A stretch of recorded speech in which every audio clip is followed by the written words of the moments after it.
honro en presentarles al doctor José Armando Hernández Bourdieu. Es profesor investigador con 21 años de experiencia en el sector educativo y más de 18 años de experiencia en el sector de ciencia, tecnología e innovaciones asociadas a las ciencias sociales y humanidades.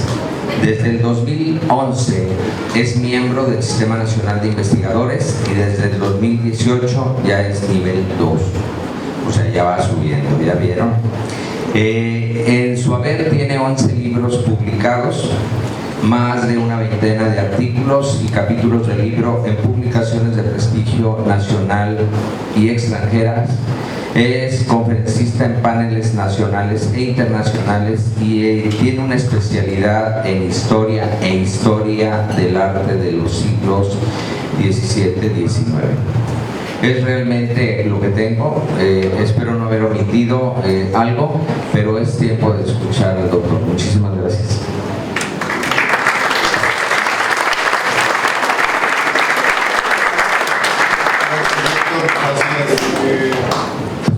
Sí, primero agradecer la amable invitación tecnológico, por supuesto a Cosi, la amable invitación de estar aquí con ustedes. Y fíjense que yo tenía un poquito duda de cómo ponerme en contacto con ustedes, porque en primer lugar yo vengo de una disciplina completamente ajena a la que se estudia aquí principalmente. Yo soy historiador, y de forma particular historiador del arte, historiador de la cultura. Dije, bueno, ¿cómo poder hablar un poquito al respecto? Pero Zenaida, justamente, y no nos pusimos de acuerdo, abrió el tema de cómo se convirtió ella en científica, y aparece el tema de la familia. Yo creo que prácticamente todos que en algún momento decidimos, ya ni siquiera convertirnos en científicos, no, tomar una carrera, tomar un rumbo profesional, pues aparece la familia detrás. Entonces, a la pregunta que nos hicieron cuando nos invitaron a este panel de cómo me convertí en científico, bueno, mi pregunta, bueno, más bien mi respuesta es muy simple: gracias a mi papá. Pensarán que el papá de Armando también fue científico.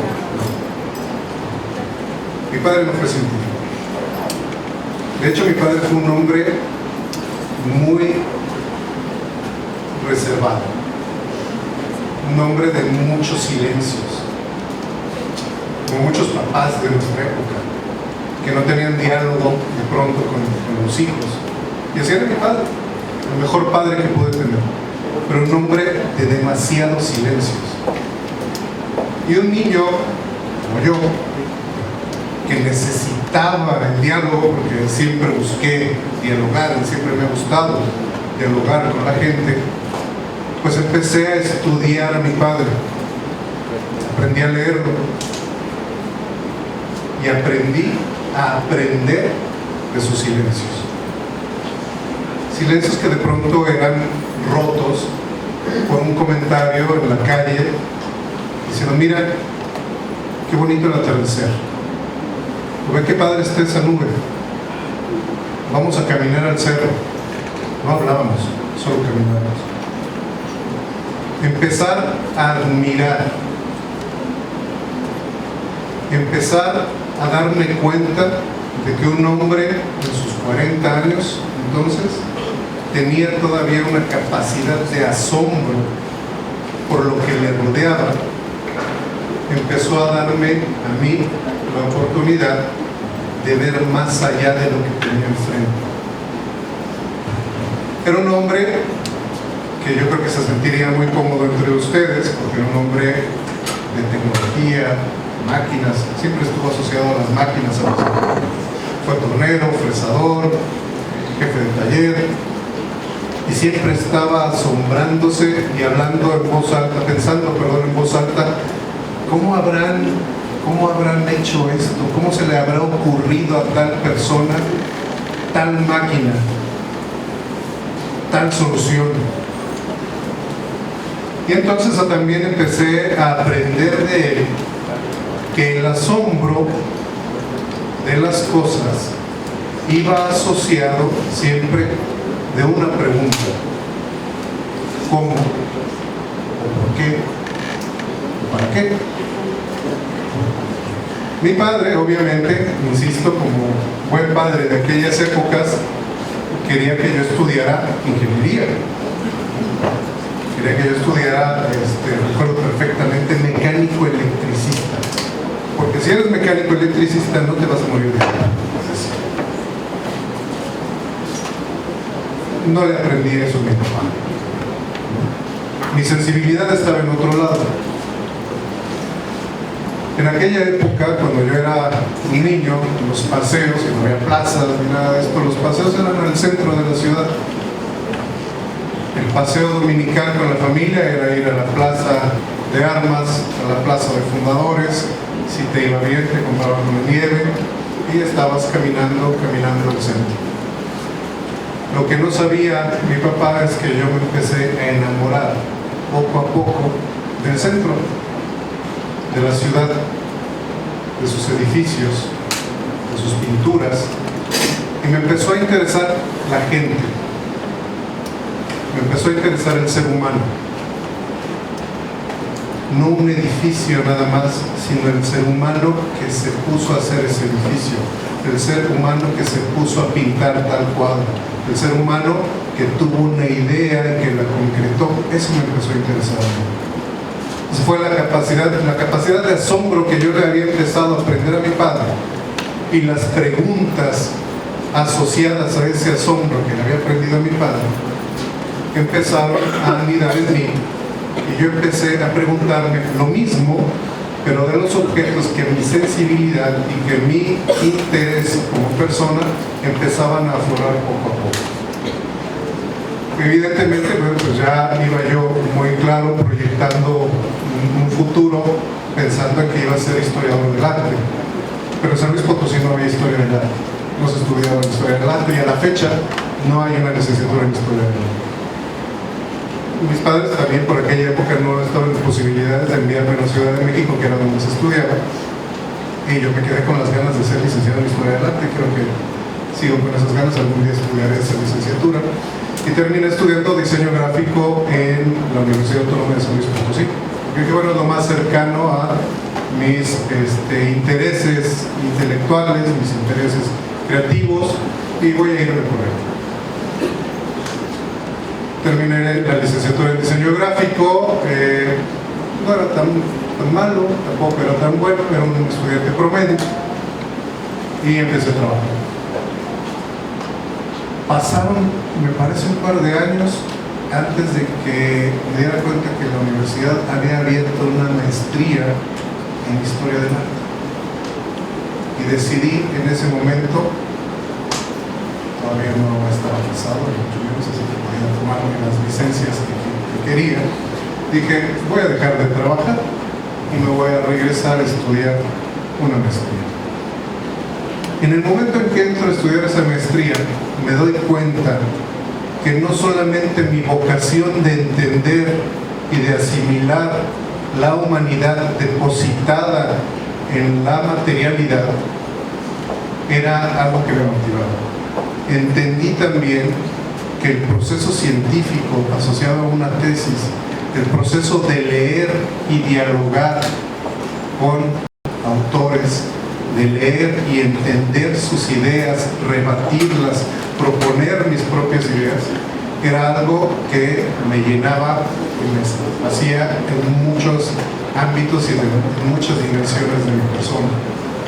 Ahí decidí, en ese momento, que iba a dedicarme el resto de mi vida a ser científico, a investigar, a leer, a proponer, a construir nuevo conocimiento, a interpretar a la humanidad desde mi perspectiva y ponerla a discusión con la demás gente. Porque los científicos, eso es lo que hacemos. Creamos conocimiento pero para ponerlo a discusión de los demás, ponerlo al servicio de los demás. Entonces, fíjense ustedes, el camino, bueno, pues el camino ya se fue dando solo. Terminé la maestría, hice un doctorado, hice otra maestría en educación, empecé dando clases como muchos científicos empecé dando clases en niveles de secundaria, preparatoria, luego licenciatura. Cuando pude entrar y dar clases en posgrado lo hice. Fui poco a poco y cambió completamente mi vida, porque ya no era el simple placer de darle respuesta a mis inquietudes personales, sino el placer de ir construyendo un proyecto de vida que iba asociado a su vez a esas inquietudes. Tuve oportunidad de entrar en el Colegio de San Luis, que es un centro público de investigación del gobierno federal, que está enfocado estrictamente en las ciencias sociales y las humanidades, donde hay un programa de historia, que es donde actualmente me desempeño. Y bueno, pues ya en el camino, sí, reconocimientos, sí, premios, por supuesto. Por eso estamos acá ahora. Haber ganado el premio Patrocinio de Ciencia y Tecnología en el año 2021. Pero un poco siguiendo la línea de Zenaida, realmente las grandes satisfacciones están en ver que los estudiantes que en algún momento tuve en secundaria, en preparatoria, ahora son adultos exitosos, que tienen sus familias, que van hacia adelante. No importa si son científicos o no, son gentes de bien, son gentes que se siguieron preparando. Y luego voltear a ver a los estudiantes que has tenido en licenciatura, en la maestría, en el doctorado, que sí han seguido un camino científico y que van de alguna manera avanzando, y como es la vida y siempre será así, van alcanzándote y eventualmente te rebasarán. Y dices, qué bien. De eso se trata la vida, de eso se trata el mundo, y la ciencia no está exenta de eso. De pronto se piensa que un científico es un personaje asociado de la sociedad, de lo cotidiano. No, somos seres comunes y corrientes que tenemos inquietudes, que tenemos dudas, que tenemos fracasos muchos, y que nos levantamos y seguimos. Entonces, decía al principio que para mí iba a ser un poco complicado hablar o dialogar con ustedes, porque su disciplina es completamente ajena a la mía. Sin embargo, con lo que quiero que se quede es con tres cosas. Una, no importa lo que decidan, no pierdan nunca la capacidad de asombro. Nunca. Así sean unos ancianos, no pierdan la capacidad de asombrarse de todo lo que está alrededor de nosotros. Estoy convencido que la capacidad de asombro es la que lleva a alguien a tomar la decisión de convertirse en un científico. Número 2, pregunten siempre. Pregúntense a sí mismos y pregunten a los demás. La pregunta es la clave, siempre es la clave. Una buena pregunta, una pregunta bien formulada al nivel en el que ustedes están, licenciatura, preparatoria y posteriormente en los posgrados, una pregunta bien formulada les va a abrir una serie de posibilidades que no se imaginan. La pregunta en la ciencia es la clave, saber hacerlo. Y finalmente, tengan paciencia. Este es un mundo complejo. Nos estamos enfrentando a un mundo muy complejo, donde parece que no hay oportunidades para todos. Si no las hay, construyanlas. Creen las oportunidades. Si yo les conté la historia de mi padre y de cómo era un hombre de grandes silencios y ausencias para mí, fue para que vieran que uno se crea las oportunidades. Yo me creé la oportunidad de entender a ese hombre y los resultados están aquí. Créense las oportunidades, dénselas y tengan paciencia, no corran, caminen seguros, firmes, y van a ver que siempre llegarán a donde quieren llegar. Muchas gracias.